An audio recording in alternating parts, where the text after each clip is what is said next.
Hey, welcome to tonight's podcast. I guess we can call it the postseason podcast since we're out of the regular season now, and we just did our coach's show and a couple of little things, and obviously we're talking about how the season went in regards to Venice. We closed very nicely with a nice win against a very talented Clearwater Academy international team, 51-26. But overall, I think, like I said, a 7-3 record. We keep on. We made it through all 10 in the regular season, and week off with the forfeit from Northport and going towards the playoffs. And so we're 8-3. 8-3, actually, yeah. So officially put a check mark in that win box for the Indians for the 8-3 thing. But again, looking back at the season, we talked a little bit about it. I think after all things we had to deal with, other than just the normal stuff in a high school football season with COVID and everything else, I think you look back and say you're relatively pleased with how the season went.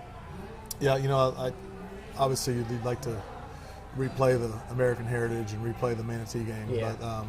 But just because we played so horrible in the American Heritage game and just a weird game in Manatee, and you just like to have those back and do that one over, and hopefully,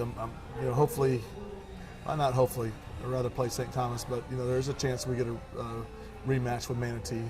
I'm sorry, did I say St. Thomas? I meant Baby IMG. Yeah. I wasn't sure what you were talking about for a second. I don't know who they are. So there's an opportunity there, but the Manatee losing last week to Southeast, that's a shocker. It was a shocker to me, but I guess it really, in the big picture things, it really wasn't a shocker because they were down against Sarasota. They were tied against They've Lakewood played a Ranch. lot of close games, and us included. I mean, that our game was a bounce of a ball one way or the other, and then you're talking about a 5-point win for the Indians, or a penalty away, Right. So it's just you'd like to redo that one for sure. But it is what it is. We're in the playoffs, and no harm, no foul. Really, in the big picture of things, like it didn't affect anything in the playoffs, and we're still on the road. So if we're 10-0, we're still have one home game, right? And we're on the road. So not new to us. We were on the road 4 games last year. Excuse me. And we may be on the road 4 games this year, but hopefully a little closer. That we have a chance to play Gulf Coast if we were able to get it done. If you can get a little shorter trip, that would be nice. So the way the playoffs look right now is, we have we start with Riverdale. Riverdale has a bye week 1 like we do, so we start off playing them, and then the winner of our game will play the winner of Homestead and Naples Gulf Coast. And from there, the winner of that game will play the winner of will play Doral. Okay. Doral Academy's in that mix somewhere. Gotcha. So Doral, I'm not sure how that works. We'll have to put a little screen up, but Doral's in that mix somewhere. It must be above them. Yeah, somehow. Squeezes down from above. Yeah. Right.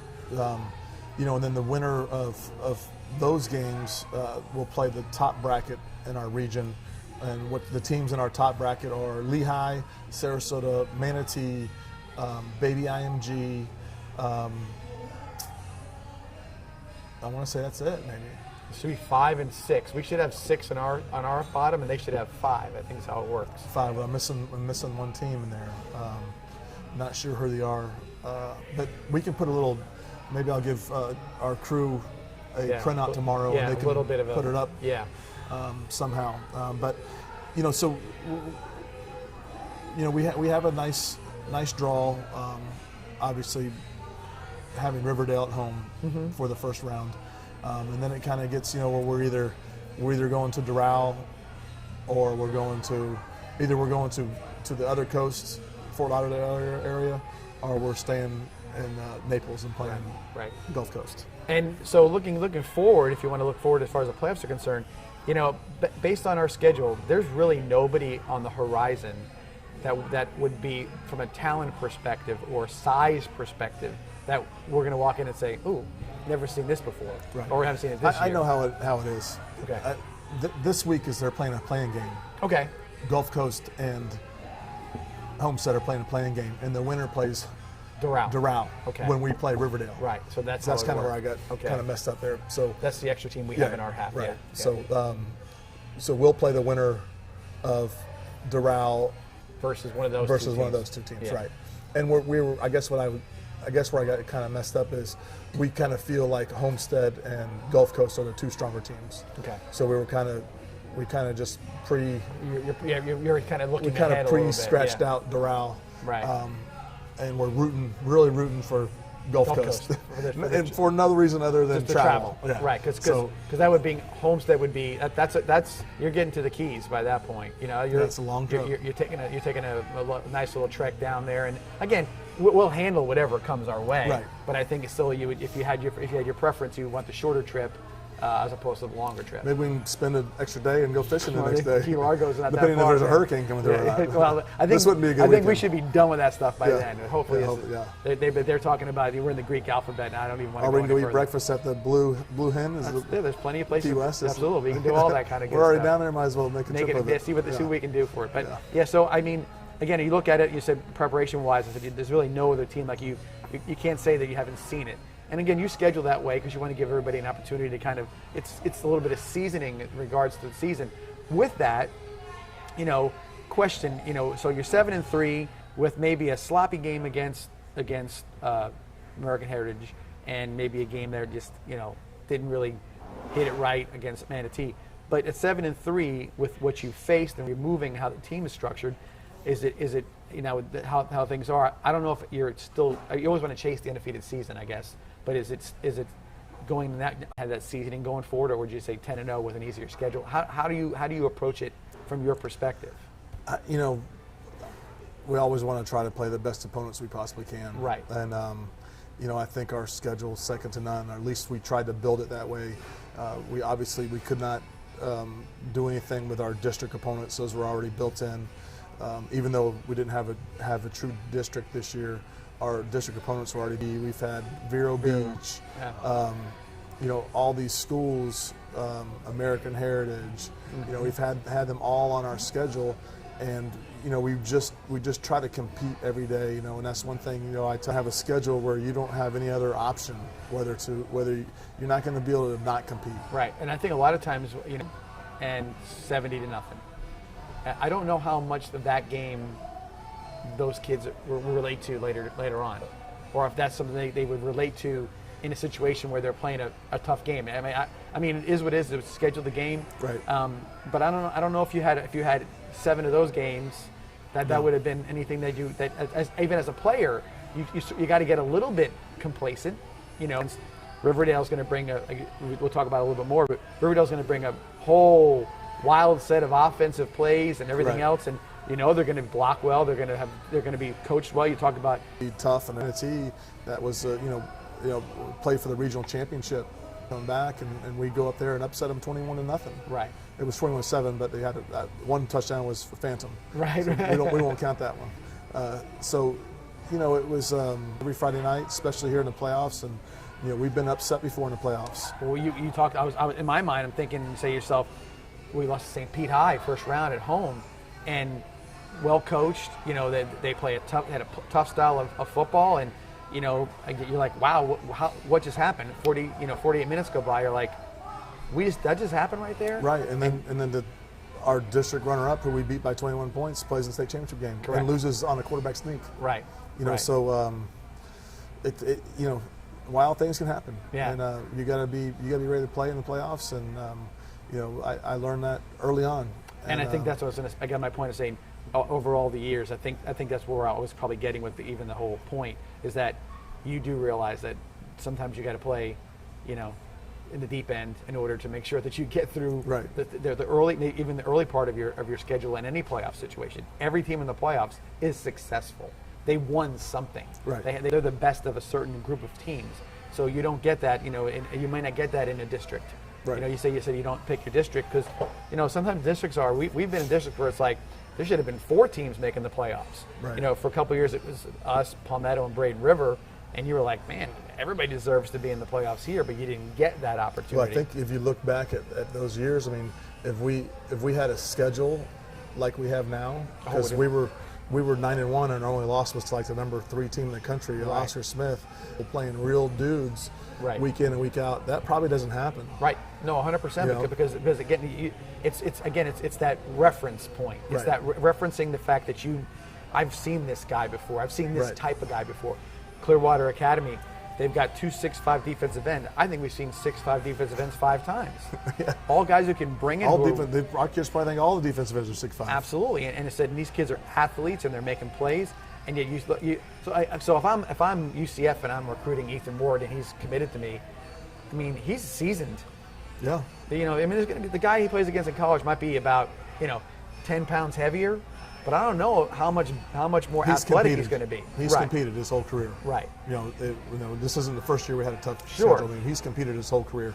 So that's one thing that I could build a schedule and go 10-0. Sure. Sure. We could do that, and just have one game that we got to get up for, or 1 or 2 games that Right. we got to. This is our world. This is our Super Bowl. We got to get up for this game. We got to win this game. We could do that. Right. But we pride ourselves in trying to play the best opponents there are and the best competition there is, and I think it just makes you better at the end. Well, Clearwater Academy, those kids are a lot of them from Canada, and they're coming down to play at that school to play against competition. So you see there's something to it because and they can pick their schedule. Right.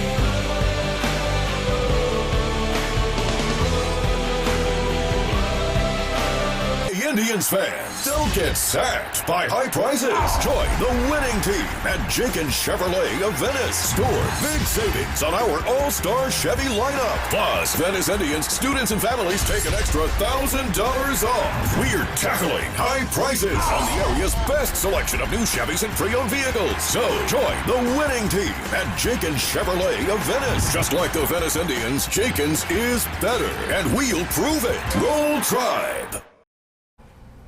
And we're back here for part 2 of our podcast for tonight. Coach is looking up the bracket. That next team that we Trying couldn't to name. give you a more accurate view of what the playoffs have to offer. And but again, we were talking about our schedule and years gone by, and I think it does a lot of good for us. And I think also too, you talk about our kids. Right. Before we were going to break, I'm thinking, look at a kid like Thomas Schrader from last year. Okay. Thomas is not 350 pounds.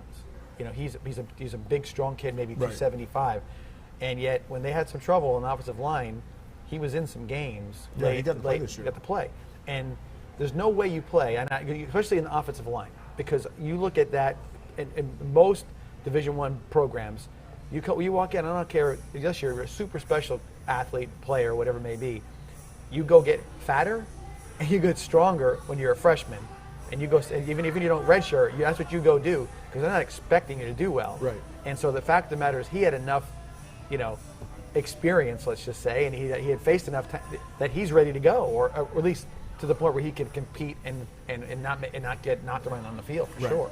So the I got the brackets here. So working from top to bottom on our region, Okay. we have Martin County, who has a bye.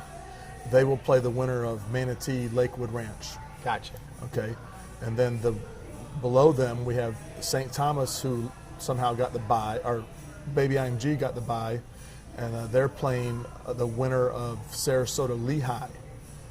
And then the winner of that game would play the winner of the Martin County Manatee. Right. So I guess everyone's kind of pre-circled, Manatee versus Baby IMG. Right. And the semi. I think knowing that those teams, I would say Lehigh might be the one of the team might be the better of those other Well, teams. Sarasota Pinkos picked Sarasota. Really? Yeah. So Lehigh. So maybe Lehigh didn't bring back as many players from last year's team as we They thought. did bring a lot back. What about that running back? He is back. He's Okay. a sophomore. Had a very good year. So there's a chance Sarasota plays Baby IMG. And if you guys don't know about Pinkos, it's the wizard of picking high school football games. This guy is like, was he 85% accuracy? 85%. And he'll pick scores and spreads that are like Right on on. a number. I mean, how do you know that in high school? I have no idea. And then our region, we have Doral Academy has a bye, and they'll play the winner of Homestead and Gulf Coast, who play Friday night. Right. And then Riverdale has a bye, and Venice has a bye with the Northport forfeit. So Riverdale will be at Venice, and the winner of that will play the winner of Doral Academy versus the winner of Homestead Gulf Coast. And then obviously and then we'll culminate meet up with the top. Yeah, the top. Right. So that's all. But again, it's a little shorter region, I guess, as far as not as many. You normally have 16 teams in the region, but nonetheless, it will be the third game will be the region championship. And so we'll be on the road for the remainder of the playoffs after the Riverdale game. So even in the state semifinals, we'll be on the road. In the state semifinals, we would be playing the region. Region 3 or yeah, it has most of Tampa teams like Lido, Durant, Bartow, Tampa Bay Tech, Kathleen, Eastlake, Winter Haven, Lakeland, and then Plant City, Bloomingdale, and East Bay, Pinellas Park. And Bloomingdale might be the team in that region right now, because Bloomingdale beat Lakeland after we beat them, and they seem to be sort of an on the rise program up there in that area. And Armwood, Sickles, George Jenkins, Strawberry Crest. Okay, Armwood. You can't. You Can't never count get those, yeah, you Armwood can't or count those Lakeland. out. Their pedigree has always been that way. And then the other side, you have the Nicevilles and just the North Florida teams, and then you have a little bit of Orlando type area, middle of the state type teams. Right. So it's kind of how it shakes out, and we got to take it one game at a time, obviously, but that's just kind of how the playoff brackets look. Yeah, and again, the playoff brackets were put in place weeks ago, so it's kind of something you look forward to. And again, an odd year, but I get what they're doing. They want to make sure that you don't want to have a playoff situation where you don't get somebody from an area, or you can't do it, or you don't want to do it, or whatever. There's been an awful lot of teams that have had to pull out because of COVID. You and I talking over dinner tonight, we said, is it possible? You don't know what's going to happen. Right now, COVID's a little on the rise in some areas again, and in Florida being one of them. And there's always hot spots in the state of Florida. I mean, we know that South Florida region has always been a bit of a hot spot for it. So you don't know what can happen in these situations where a school district and or a municipality of some sort might say, you're out. You can't go any further because we don't think they ultimately will overrule anything else that the state may want. Right. And the state would just say, okay, if that's what you want to do, then guess what? You're out and forfeit again, and we keep moving forward. Yeah. So that's one thing that we've been trying to do a good job is trying to limit our contact with, especially the general population of our student body, because you don't even necessarily have to contract COVID. No. You can just be around sitting next to somebody. So we've had our students request, our players request to be moved away, have their desks moved away from the rest of the class until our season's over. We don't go to the lunchroom. We have a separate, really, hats off to our lunch staff, as they've provided us with a separate line in lunch that all of our kids go to, and not the regular students. And then they come back to our locker room and eat our lunch in the locker room. Another one of those situations where you say, little things that you don't take for granted. Obviously, you notice it, but how do you have a successful 10-game season? Right. The lunch line was special. Yeah. You're sitting in a certain spot. And that's what I think. I think sometimes you're there every day. It's become sort of, I guess, normal, whatever normal can be over the last couple of months, the first part of school. But if I was to hear that, or somebody who's not around it would say, so you guys really are having to make some big steps, take some big steps. The kids do have to make sure, because they was like, how are these kids doing it? Or how can they manage to do it when, it's just a crazy bunch of kids running around? Right. It's not. And really, we mask for them all. When we try to keep, Coach Riles is always on them about washing their hands, and we're constantly on them about the importance of wearing a mask. And I'm more sick of saying, pull your mask up than anybody. Trust me. I wish I never have to say those. Right. Who would ever thought that say would those be three words ever again in my life. Phrase but I wish I had just a recording where I can just push a button and have a speaker on my arm or something that says, "Please pull your mask up." Right. So I'm over saying that, but we try to make it important. And we try to get our kids to kind of remind each other of, hey, pull your mask up, and hey, get away from them. And what's more important, you hanging out in this crowd or us having a season? And I think now that you're sort of the eyes on the prize, now you're at that start line. I think everybody will be more aware of that as well, because you say to yourself, okay, guys, this isn't week 5 and we're tired of it from the summer or whatever, and we're playing so and so. It's like we got a week every week. You got to be ready to go. I think you're going to see a team that, and I don't know. I'm not saying necessarily our class, but I think you're going to see a team or teams that really have a true shot of winning a state championship have to back out because of it. Yeah. And sad to say that, but I really think that as many teams as I've seen, over and over each single week, say, hey, so and so can't play this week, or this game's been canceled. Mm-hmm. That's not going to stop throughout the playoffs, and I think you're going to see a big name team that has to pull out, and just because of whatever.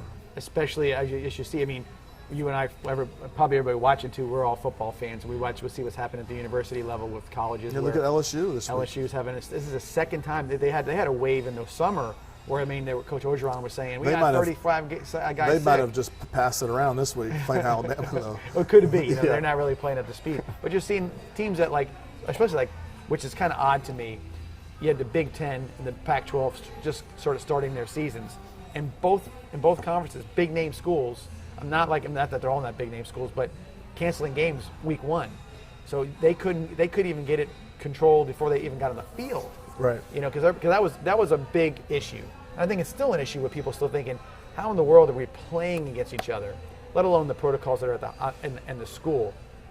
But you're playing against a guy and you're pounding up against him and you're breathing in his face. He's breathing in your face. Another way you can, and yet you're not seeing that transmission. You're seeing it happen in the lunch line. You're seeing it happen in places that how'd this happen? And I think, as time moves forward and we hopefully have more therapeutics and whatnot for this stuff, I think football might be an opportunity to kind of really gauge what this virus is all about. You know what I mean? So you're telling me you pounded up against the guy in these 2 or 3 second intervals, and you're getting his spit in your eye and his spit and in yet your mouth. yet you're not seeing the His transmission. sweat At least you're not seeing it.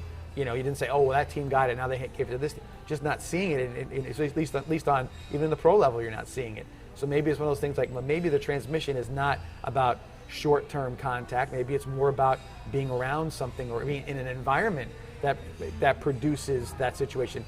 Maybe it is about being outside more. Who knows what it may be? Right. But I think you have to look at it and say, these anomalies that are happening, maybe you need to, maybe somebody on Venice High School's campus, the top science guy out there, maybe figure something out, because you might want to look at it and say, it's really strange how this is not happening in that situation. Just in the experiences that we've had, we know that we had friends and family that went to a vacation at the lake. Yeah. That very poor ventilation. Right. Was probably all window close units. Quarters. Right. Close quarters. Right. And very no insulation, and correct. And there was major people getting passing it up from one person to another. So I think there's more to it than. Yeah, I think your environment has a lot to do with it, and again, I think sometimes the health of the youth that we're dealing with. And these, say, oh, the youth isn't getting as much. Well, the youth is not going to an office building. They're just not showing it. Correct. I think it's a lot of that has, but again, even with that, they can handle it a little different. Their immune system is a little different. Their health is a little different, and not to mention the fact that they're not in a cubicle in an office for 14 hours a day, right. Or then riding a train home or a bus or commuting with 6 other people and day in and day out. I think that has a lot to do with it as well. Right. So, but again, we don't know, and again, knock wood, everything keeps going well for us, and the protocols stay in place, and we keep on going in that direction.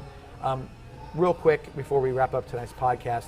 I guess looking back at the season, so we talked about the record and everything else.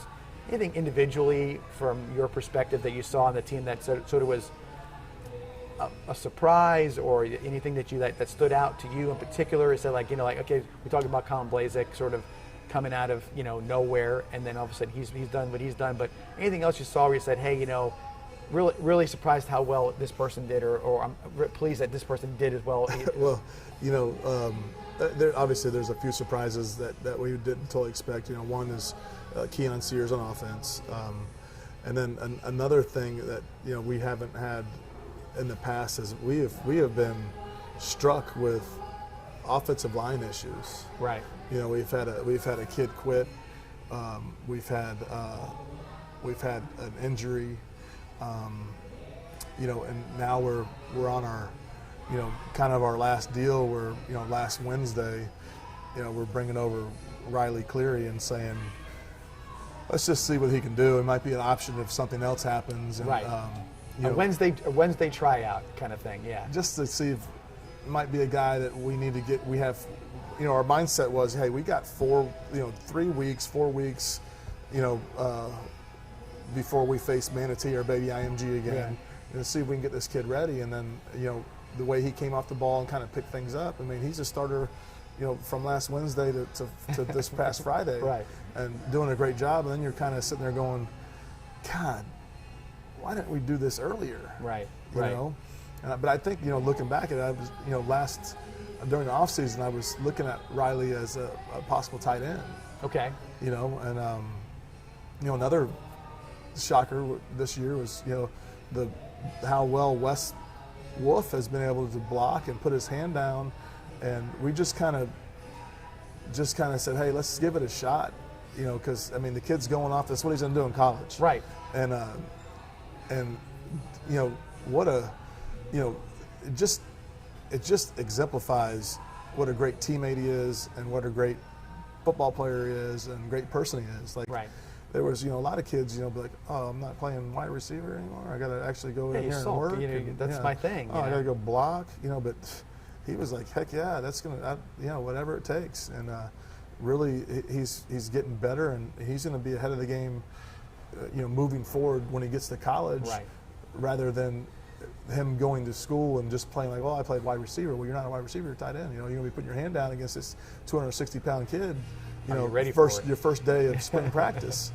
Or, Wes is going to be there in the spring, so your first day of spring practice, you're going to be going against, this All-American at Maryland that, eats glass on the weekends, and this is what you're going to do. And, well, Wes can say, well, I kind of went against the best in the country in high school, so a little bit more ready for it. And a lot of times leadership at the high school level isn't a vocal leader; it's a leader by example. Yeah. And sometimes it doesn't have to be, they say, wait a second, that guy's he's the biggest or a very big recruit on our team. He's got a college scholarship in his back pocket. He just switched positions to a little more gritty situation. But the thing is, like, so even Riley Cleary, like, he's a D lineman, and we ask him to make moves. Heck yeah, I'm all in, coach. I'm all in. Well, you know what? Those type of players and that type of attitude was kind of how, I was brought up. My dad's like, whatever the coach tells you to do, that's what you're doing. That's what position you're playing, and you're going to do it the best of your ability, and that's just how it is. There's no question about it. There's no, you come cry to me, I'm going to tell you the same thing. The coach wants you to scrub the water buckets, you scrub the water buckets. Right. That's what it is. Right. And then you got some kids, who say, hey, look, we need some help on the line. Like, no, coach, I'm good over here doing this, not doing anything. Right. Okay. Well, you know what? We don't want you there. Right. If you're not all in, we don't want you there. But Riley Cleary, him having that attitude, his stock has risen, threefold. Right. Just in this past week. Right. What he's done. So. And then of course, if he's doing well at it, at this point, so he's got to be his enthusiasm for himself and being able to play must be off the charts as well. Yeah. He's doing great. He even got even today, just from the game, just little things, he's gotten better. Right. He's gotten better at where he was last week already. So it's just going to continue to grow and grow. Yeah, no doubt.